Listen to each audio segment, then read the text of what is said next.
السلام عليكم ورحمة الله تعالى وبركاته. رمضان مبارك كريم. اليوم نقدم لكم واحد الأكلة خفيفة ظريفة وما فيهاش المقادير بزاف. نبعدو من دوك المخبوزات وداك الشيء اللي كيضر بالصحة. عندي البصلة شحرتها مزيان، البصلة خضارية حتى تشحرت مزيان، وغادي نضيف ليها شوية ديال الفلفلة حمراء والفلفلة صفراء. المهم جميع أنواع الفلفلة اللي عندكم ديروها، ومهم كنبقاو نخلطو مزيان، نحركو نخليوها حتى تشحر حتى تدبال هذيك الفلفلة. الثومة ما درتهاش، وكنديروا التوابل الملحة الكمون الابزار سكنجبير صافي، وكنبقاو نحركوا حتى كتنسجم ديك العناصر مزيان. كنتمنى تكونوا بخير بالف خير يا ربي في هاد العواشر هادي، واللي مريض الله يشافيه، واللي بغى شي حاجه الله يعطيها ليه يا سيدي ربي. من بعد ما دبلت هذيك الفلفله كنزيدو صوص مطيشه. انا عندي هاد الصوص واجده، بغيتو ديروا نتوما مطيشه محكوكه ديروها، اللي عندكم موجود ديروه في الدار. صافي ما كتعسل ليا هذيك هاد لاصوص.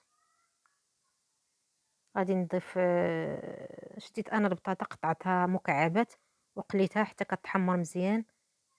ضفت هنايا الربيع والمعدنوس، القزبر والمعدنوس يا ربي، قلت لكم الربيع والمعدنوس. عاد غادي ديك البطاطا قلت لكم راه قليتها.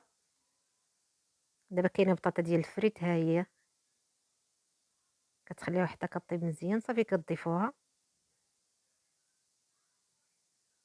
دغيا هاد الأكلة البنات كتوجد دغيا، وتحطوها للفطور هكا مرافقة لشي شلاضة، ولا شوية الحوت مقلي.